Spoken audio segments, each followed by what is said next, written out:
অপ্ৰকাশিত কথাবোৰ সংগোপনে লুকুৱাই ৰাখিছোঁ তোমাৰ পৰা। প্ৰকাশিত কৰিবলৈ বহু মন আছে, কিন্তু হঠাতে ক'ৰ পৰা জানো ভয় সকাই আৱৰি উঠে দেখোন।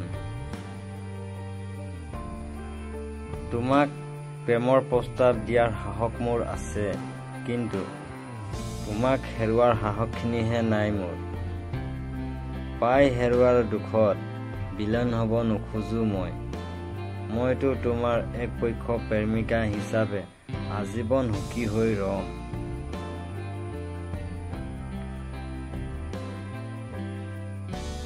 হয়তো বহুতে ক'ব একপক্ষ প্ৰেমৰ কষ্ট বেছি, কিন্তু মই কওঁ শুনা, হয়তো তুমি নুবুজিবা একপক্ষ প্ৰেমৰ মাত কথা।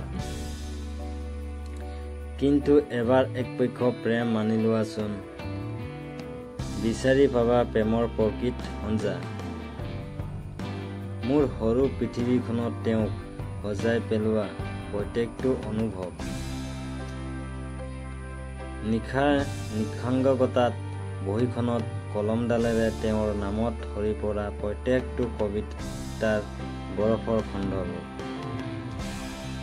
কিমান তীব্ৰতাৰ জোৱাৰ উঠিব পাৰে এই শব্দবোৰত।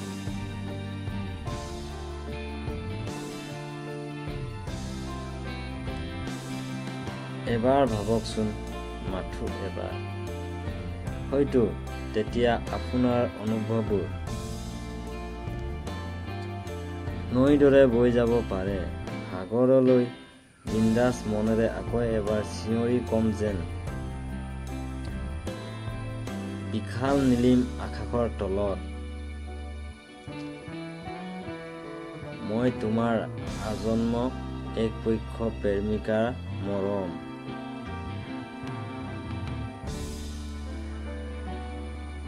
তোমাক সদায় অনুভৱ কবিতাৰ মাজত আলফুলে সজাই ৰাখিম। গোপনে একপক্ষ ভালপোৱাবোৰে